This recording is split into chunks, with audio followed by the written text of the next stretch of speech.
Okay, we're going to get started. I'm loving the fact that I get to hold a microphone. Okay, first things first, obviously this is such a packed session. Just kidding. If you want to take a picture, you have to do it now. Because I saw a lot of people adding pictures to the app, and I don't want anything unflattering, so 30 seconds. No, seriously, please don't take a picture until I pose for it, because I always get like mid-obnoxious facial expression or something, so just say in advance picture, and I'll adjust myself. I'm very good at that. All right, obviously this is Extreme Makeover Home Edition, or no, PD Edition, my bad, wrong show. You can join the back channel at today'smeet.com/makeover. Basically just share your own ideas, any questions that you have. I know 20 minutes is a short amount of time. You'll find I talk very quickly, so it shouldn't be a problem. Share your ideas, comments, any tools you use, any successes or failures. Please be open. Share your own links to your blogs or other resources you have. In this specific session, we're going to go over steps and ideas to make over your own PD practices and also a bunch of free tools to do so. My name is Alicia Mackall, and I'm the Ed Tech Specialist for Mackall Public Schools, basically like a tech coach / tech trainer and champion of 21st century learning, all in one. I just made that up right now. Oh, it sounded pretty good. All of my resources for this session will be at my blog, which is thedigitaldesk.blogspot.com, or you can send me an email at aliciamaccall@gmail.com. Late. Sorry. Just kidding, you're fine. It's cool. It's cool. All right. I tried to come up with a really cool acronym, but I had nothing. We don't have enough acronyms in education, so instead I just stuck to the letter E. E is for excellence. That you can laugh here. In professional development. Tough crowd. The first thing you have to do is evaluate. What do we currently do for PD? What's working? What's not working? What are our goals? Examine what you currently do, what people like, what they don't like, what you find gets your message and your agenda across the strongest. Also, you have to go to the next step, which is examine. And we have to examine the PD practices of other people, not just schools, but businesses too. You'll find a lot of school districts do really exciting PD opportunities and innovative ways to share information. And then you'll find other districts suck at their PD offerings. Learn from both of them. Examine all of them and learn from all of them. Look at your businesses practices as well. My brother is a consultant for Deloitte, and their PD practices are so different from schools, but they really shouldn't be, because essentially we're all trying to do the same thing, which is create lifetime learners and keep moving forward. So we need to kind of incorporate these practices as well, and treat our PD like it is a business as well. Next up, experiment. Adopt some of the practices of others. Try out some of the tools I'm going to give you today. Rework anything that fits your own PD needs and your own goals. Engage. Basically, the tools and tips I'm going to share next in about a minute, that covers all of the engagement. Obviously, no offense, but teachers are the worst students in the world. Except for you guys, you're great. But seriously, they're a very tough crowd. So obviously, you have to get very creative to get their attention, to get your message across, and to make sure that you're achieving your own PD goals, and having a little fun while you're doing it. So expand. You have to consistently move forward with your PD. We can't teach the same way we taught in 1990, so we can't teach the teachers the same way we taught in 1990. We have to keep being progressive, keep moving forward, try out new things, try out new tools, new methods for getting our PD into the hands of our educators. So some tips to transform PD. These are just ones that I've used. I'm sure there are plenty out there, and we'll have some time to share at the end, considering I speak very quickly. If I go too fast, just flag me down. I might just keep talking, but at least I'll know. So some tips that I use right now. The first one is back channeling. I mean, we're back channeling, well, some of you are back channeling right now. You're having a conversation that's not the focal point of the presentation. That's awesome. How many of you have ever taught PD and you've had people talk over you? Basically, anyone who's ever taught PD, it happens, whether or not you want to believe it. If they're not talking over you, they might be texting while you're talking too. Those are all back channel conversations, and that's okay. If you kind of channel them and harness their power, that's an excellent example of integrating technology and also acknowledging the fact that your learners have a new means for sharing information and for collaborating. Like I said, we're back channeling right now in today's Meet, which you don't need an account for. Some other sites that I really love to use back channeling with are Padlet and TitanPad. You can back channel with your students too if you guys are actual classroom teachers. I find this works really well with adults because they just really can't stop talking. I'm one of them. Next up, flip it. We always talk about flipped learning in classrooms. We need to flip the learning in our staff. Like you said last time, which I loved. You're a principal and you want to flip the learning for your staff meetings. How many of you would love your principal if he was like, don't stay after school, I'm just going to shoot a video? That's a great idea. I mean, we always say we don't have enough time. This is a great way to shift what we're learning out of the classroom, not out of the classroom, but out of our PD workshops. And then if we do meet, we can meet and do something more project-based.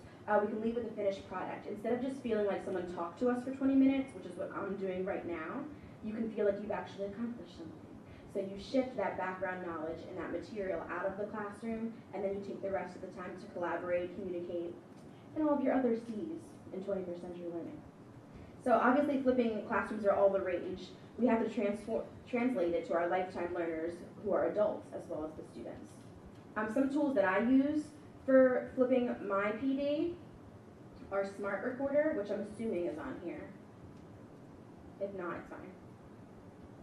Who has a smart board in their classroom? Or their school somewhere?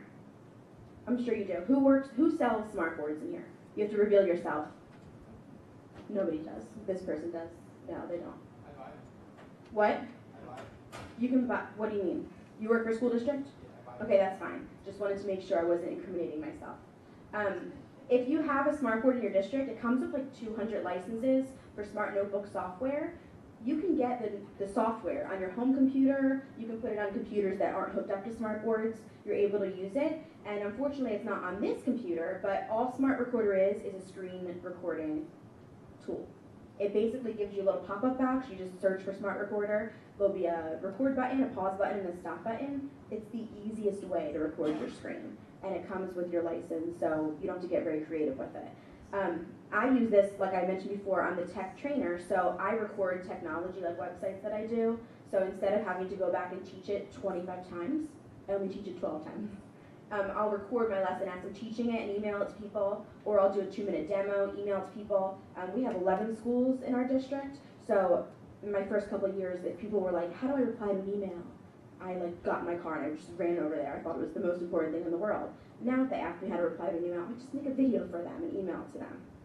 I'm still speaking, it's personal, it's a video. We can find this stuff online on YouTube anyway, but this is excellent. It'll record everything on your screen, whether it's a Prezi, PowerPoint, or even just your basic whiteboard on a smart notebook.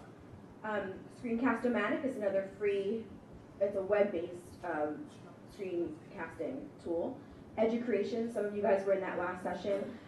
It is an app on your iPad, but you can also do it on the website as well. So that's another one as well. Let's get digital. I have the best phrases. I just wanted to sing that. If you didn't hear let's get physical in your head, you're in the wrong session. You guys are the toughest crowd in the world. I should have done the medley first. Let's get digital.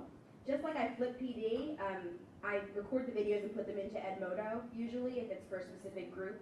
I also put a lot of digital materials on there as well. So for example, if you use a PowerPoint for your staff meetings or for your whatever you're teaching, put them on Edmodo, put them in your Google Drive or SkyDrive.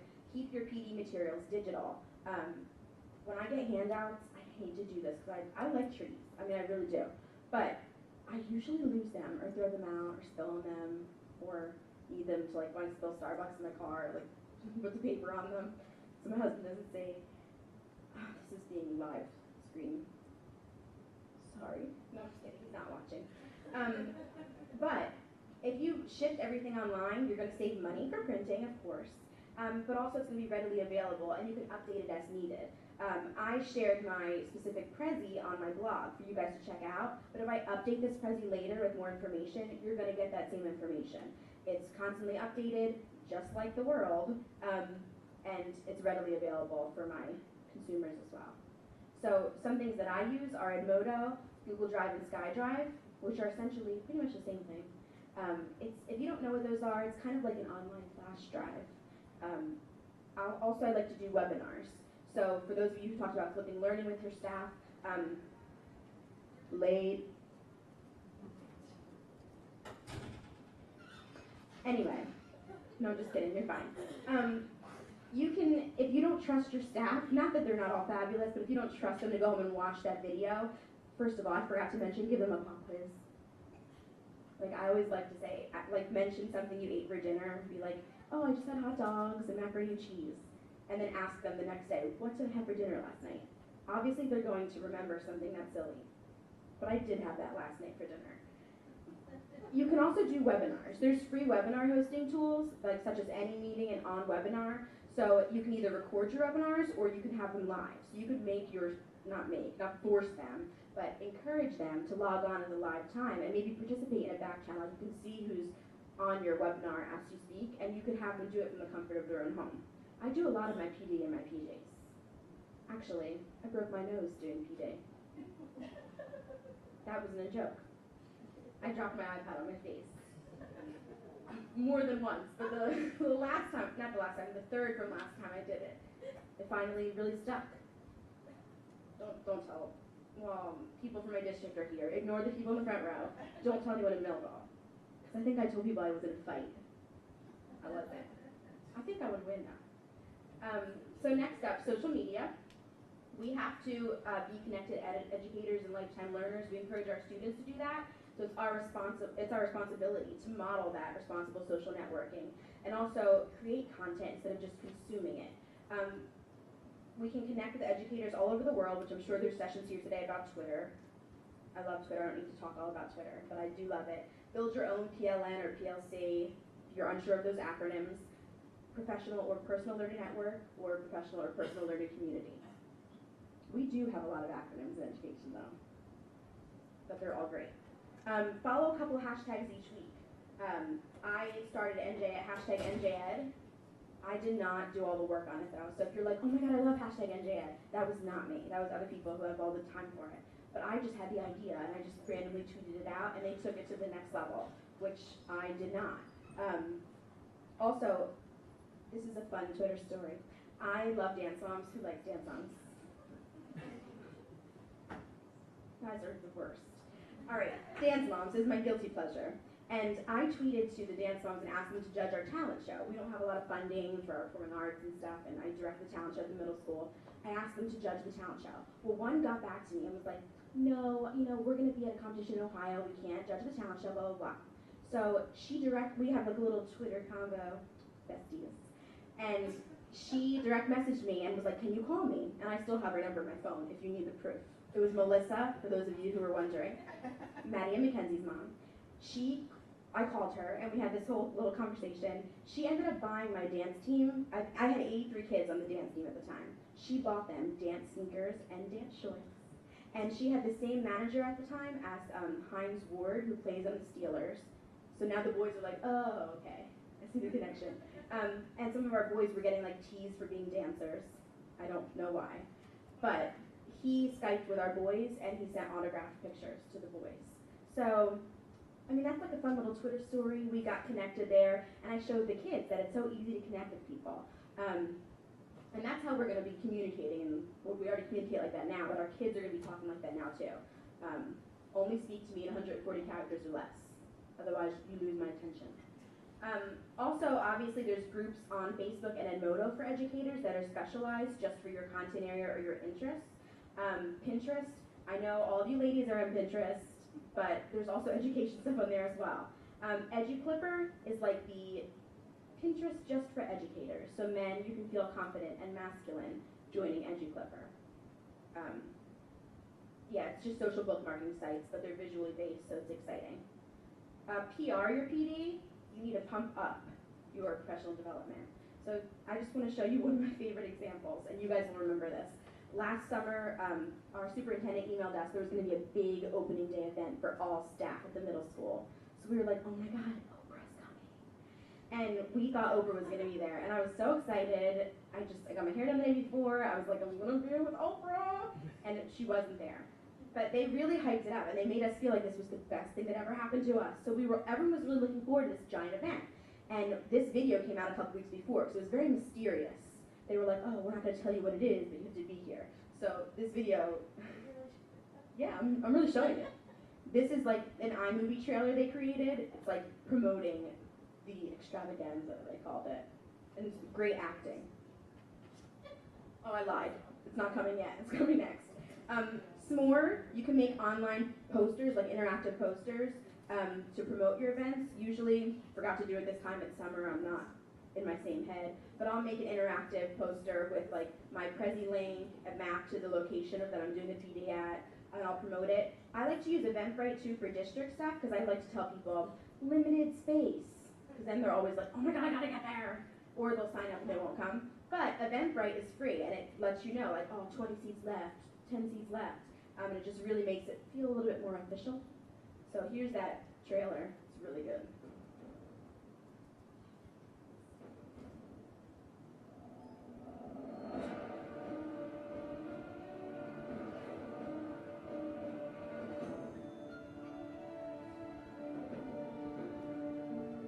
They're trying to bribe our principal at the middle school. Great use of taxpayer dollars.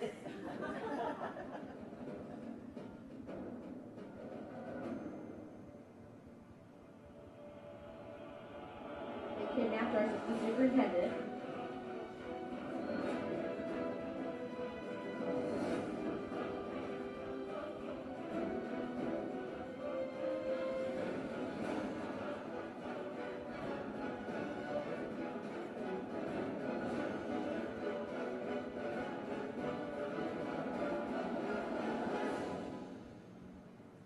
That really got the hype going, and people were like sharing it on Facebook and stuff. They were like, oh my god, this is gonna be great, and that's what really got the Oprah thing going. Well, I got the Oprah thing going. I started that rumor. I was so excited. I sat there the whole time and I was like, everyone gets a car, and it never happened.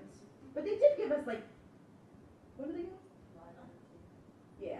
Yeah, they give us a band, that kind of stuff. It was fun, but that cracks me up. And we promoted violence too, so we really achieved our goal. Next up, PBL. We always tell each other, oh my gosh, the kids have to have a purpose.